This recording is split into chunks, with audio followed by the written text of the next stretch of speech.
What's good? You are now rocking with the best. It's Ro Parrish here in Studio B, and of course it is Game Time presented by State Farm, and we are here to entertain, inform, and enlighten. And I have the one and only senior writer for NBA.com, Sekou Smith. I heard you grew up pretty good on Christmas.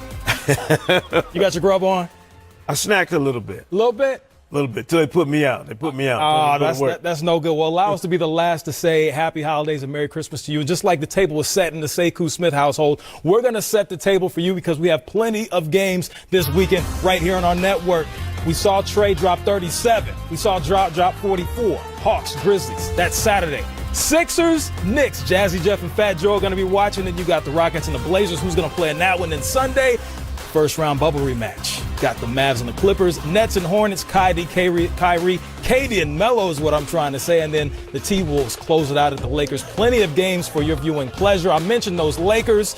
They took on the Mavs on Christmas. The first time the Mavericks playing on Christmas Day since 2011. Last time they did, they played LeBron and the Heat. And check these out in the feet. LeBron with the Grinch Kobe sixes, the Question Christmas fur PEs. And early on, Sekou, the Lakers doing what they do. Yeah, in a flow, looking good on Christmas Day. LeBron knows what time it is. He always dials up for Christmas. Big balling with his homies like E40. He had 10 assists in the game. And then Luka the Don going to the rack. Easy. Yeah, a lot of pressure on Luka this year. You know, a lot of people talking MVP. Tough start to the season, though, for the Mavericks so far. Tough start for the Lakers in Game 1. LeBron twists his ankle. His ankle looked fine in this one, knocking down from three. And that is AD. Fighting for that title of the best big man in the game right now, Ro, and looking good inside and out. Luka doing what he does, as you mentioned, the favorite to win MVP. The Mavericks, however, would struggle in this one, and just give it to LeBron. When you don't know what else to do, that's just what you do. Give it up to LeBron. Yeah, you deliver on Christmas. I mean, this guy's been doing it for so long now, Ro. It's ridiculous. All these years, always showing out on Christmas. One game short of tying the late great Kobe Bryant for most games played on Christmas, and that's step back outside. Jay working. Yeah, and LeBron looks relaxed. The other night in the opener, not as comfortable as you mentioned the ankle injury, but looked a lot more comfortable on Christmas Day getting into his groove. A Tribe Called Quest has the love movement. The Lakers have ball movement. 33 assists for the Lake Show. Montrez getting it done. And then Kyle Kuzma just got that contract extension. Get paid. Young baller get paid. Knocking it down from three. But the Mavericks, they ain't going nowhere. Yeah, this is a team that obviously is adjusting, Ro, but they got the guy in Luka that can help you get it done. But there are a lot of adjustments without Steven Silas coordinated offense. Indeed. Josh Richardson had 17, including 2 threes. Trez, the baseline jumper. The Lakers trying to close it out. Goldie doing his thing in La La Land. And the Lakers handle their business. They get their first victory of the season, handing Dallas their second loss of the year. Luka finishes with 27, 4, and 7. Anthony Davis, 28. LeBron, who I mentioned earlier, had 22, 7, and 10. And, of course, he gets to talk after the game. He gets the walk-off, feeling much better after Game 2 than he did after Game 1. So, LeBron, I know how much you relish playing on Christmas Day to the point where you said you might even have trouble sleeping last night. Well, you ended up with a win under the tree. How did you feel, especially compared to the way the season opener went? I felt a lot better personally. I'm starting to get my wind back, getting my spring back. And, every day, is helping for our team. Every film session, every practice. Continue to learn each other. We got some new additions to our team, which a lot of people know of. And want to just continue to improve. So I felt like we did that tonight. We had the shortest offseason ever, right? So Coach Vogel has talked about wanting to start this first month with being really careful how he manages minutes for you, Anthony Davis. How do you balance that with also wanting to be on the floor and set the tone for the rest of the team, especially with all those new faces? It's going to be, coach's decision for sure. But, we want to go out here and win every game, and that's the main thing. By the same time, making sure we, play it the right way as far as, myself and AD and a lot of guys that played a lot of big minutes, 71 or 72 or how many days it was ago, the short off season. So, but, if I'm on the floor, I'm playing to win. And then when I'm off the floor, my teammates is going to, protect me and cover me and AD as they did tonight. So big contributions tonight from our 2 new acquisitions in Trez and Dennis. And everybody else kicked in, so it was a great performance for us. It's been so interesting watching the new guys and really an unusual amount of change on the roster for a defending champion. Very different, right, from your Cavaliers team or your Heat team after you won titles there. What do you think these new guys are bringing you so far? just a lot of energy that we needed, especially with just the short layoff. So they're giving us a lot of energy, a lot of quickness, some young bodies, and they're hungry. They're hungry to win a championship. They have not experienced that yet, besides Mark, but he's a vet like me. But with Dennis and Wes and Trez, they just bring a lot of energy, a lot of dog in them, a lot of effort, and it works perfectly for our ball club. Well, congratulations, LeBron, on that first win, and Merry Christmas. All right, Merry Christmas to you too. Sekou, looking at this Lakers team, it's rare that you see a championship team go in the offseason and technically win the offseason with their acquisition. So if your life was threatened at this point and you had to wager a dollar amount that mattered to you, what is the team out there that could possibly beat these Lakers, and why? Well, I think I'm going to leave the amounts alone, but I'm going to pick a team. I think, Brooklyn looks like a team that has the kind of star power at the top and the kind of depth that you can combat what the Lakers do and do best. You got to have somebody that can go out there and go head up with LeBron James. Kevin Durant has shown us he can do that. You got to have a number 2 guy who's used to taking and making big shots in big games. I believe Kyrie Irving answers that question. Then it becomes a depth question, for both teams. Whose depth is greater?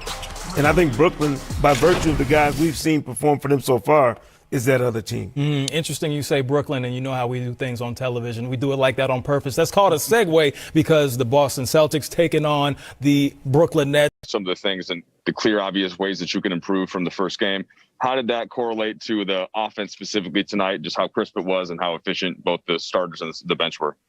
We could have cracked 40 assists if we were more so careless with some of our turnovers, especially in that second quarter. But the way we're moving the ball, the way we were sharing the ball, and just keeping everybody involved, keeping everybody feeling very comfortable on the offensive end, just comes from the film, like you said, that we dived into the last couple days. Any specific thoughts on just Trez and Schroeder and the way that they're able to create offense like tonight, and on a night where you and AD still do your typical efficient scoring, albeit in fewer minutes? Yeah, I mean that's what we have them for. We saw what they were able to do last year, both with their respective teams last year, and their ability to score, their ability to be efficient as well, just adds to our firepower that we have. So, it was great to see that tonight. They both felt and seemed more comfortable in what we wanted to do, what we wanted to accomplish offensively, and it was big for our team. Dave? LeBron, Merry Christmas. I got 2 for you if I could. One of the notable Christmas Day moments of your career is playing in Staples Center on the Heat, catching an alley-oop off the glass from Dwayne Wade. Tonight, you were the guy throwing the alley-oop to AD. Can you talk about the parallel of those moments? Obviously, the setting is a lot different. Being in Staples Center for Christmas is just it's an unbelievable feeling. We had it last year. We played the Clippers with our fans here. And just rejoicing in the excitement from our fans, being a part of a beautiful, Christmas day. But, being able to have the correlation of me catching lobs from D Wade in the past, and then me being able to switch it off and throw the lobs to ADs like tonight, it's definitely a blessing. And a quick second one, if I could. You told us that wine was to be part of your rehab process to get that ankle right. Is there any side effect to the wine affecting that free throw in the third quarter, or what happened there? No, I told you the other night, when I drink, the wine goes from straight down to the left side of my body. Tonight, I shot the free throw with my right hand, so it had bad side effects. So I'm gonna see if I can drink some wine. If I can shoot it down to the right side of my body, maybe it'll help my free throw, and I can give me a little bit more strength to where it doesn't hit absolutely nothing. So we'll see what happens. Maybe I need to drink upside down tonight, maybe vampire style. We see. Dan? LeBron, it's a bottle in both hands is usually what works. That's typically just from my experience. I'm curious. Obviously, you guys had a really clear identity last year, and the formula was pretty laid out for how you would win. How willing and open do you have to be for that formula to be changed when the parts change like the way they did this year? Or is it going to be? Is it the same formula? No, it's the same formula. I mean, our formula last year was to defend at a high level, rebound, then on the offensive end, just share the ball. And we had 2 heavy hitters that we knew that could make, big time shots and big time moments. But we also had complementary guys that we knew that we could get them the opportunities, as you guys see in the postseason. And it's the same. We have 2 heavy hitters, myself and an AD. And we also got some guys that can just do some great things. I mean, and as you've seen tonight, Trez, and Schroeder, and Kuz. You can never forget about KCP because he has the ability to go off as well. And that's just the name of a few. So we know what our identity is. Our team know what our identity is. And, the ball is going to be in me and AD's hand for the majority of the time. But we have the ability to be able to defer, to Dennis. And he can run the offense, be able to defer and get the ball to Trez in the low post and he do his thing. Be able to get the ball to Kuz in his sweet spots as well. So we know who we are, and we want to continue to build off that. Kyle, good. Hey, Brown. Merry Christmas. Just sort of following up off of that, you talk about who you are, and obviously when you look at the scores you have on this team, you knew the potential. What's it like to kind of see that score 138 points in a game? And you only have to score 22 of that. Is that sort of invigorating to be in this situation, see it unfold? That's what the game asks for. The game asks for and called for being well balanced. And we have 4 guys that basically was in the 20s or close to it. I think Dennis had 18. We was just moving the ball. Everybody was in a great rhythm. Trez did a great job of offensive rebounding. He also did a great job of being post and making his shots. AD was AD, but I felt Dennis was just more aggressive tonight, going into his pick and rolls at times. He stopped behind and made him, got to the lane, got his finishes, got his mid-range going. But, we have the ability to where we can have 4, maybe even 5 guys that can score in the 20s, along with Kuz on any given night, as long as we're sharing the ball, as long as we're efficient, as long as we're defending. So it was a beautiful thing to see. Okay, we're going to take 2 more. Melissa Rowland. Hey, LeBron, Merry Christmas. Merry Christmas. You posted about how you woke up and you were so excited to play at Christmas night. What's it like in your 17th season? Are you just as excited to play on Christmas as you were early on? And what's it like? How do you feel when you wake up in the morning before this type of a game? Yeah. I appreciate you, Melissa, for making me feel a year younger. Thank you. But I felt great. I mean, I woke up early this morning. We all have to, we have to do our testing, our NBA protocol testing. So I had to leave the house early to go test at our facility. And then I came back home and it was time to open gifts with the kids, which was a great moment. I watched some of the early game that came on at 9. I think it was the Pelicans and the Heat. I watched a little bit of that.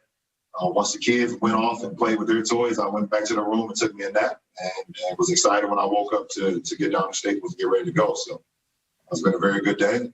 And now I'm going to go home and be double-fisted so I can not airball the free throw in next game. So that's what it is. All right, we'll take 1 more. Let's go, David in Italy. Hey, LeBron. Merry Christmas from Italy. Merry Christmas, David. I'm curious about your level of game. Coach Vogel is saying that your minutes need to be looked at. How do you feel? I think it's a conspiracy in this league about my minutes needing to be looked at, and everyone just follows the train. No, I'm just messing around. Listen, whatever a coach and the coaching staff or the players, I'm ready to do whatever. If coach wants to limit my minutes early on in the season, he can do that. If he wants to play me some games where it's a high minutes, be trying to win the ball game, he can do that too. I train my body for whatever. I'm not your typical guy that's in his 18th season. I try to show it to you guys over and over and over. I remember I was in year 13, they were saying the same thing. And then year 14, limited minutes, year 15, 16. So, it's the same story for me. But, for me personally, I train my body for a marathon. I train my body for whatever. And whatever the game or whatever the day has in store, I'm ready for that. So learning from my mom and learning from some OGs growing up. OGs for you, David, is original gangsters. I know you guys got to have a lot of those in Italy. I know that for sure. I'm a big Mob guy. They say if you stay ready, you never got to get ready. So that's what I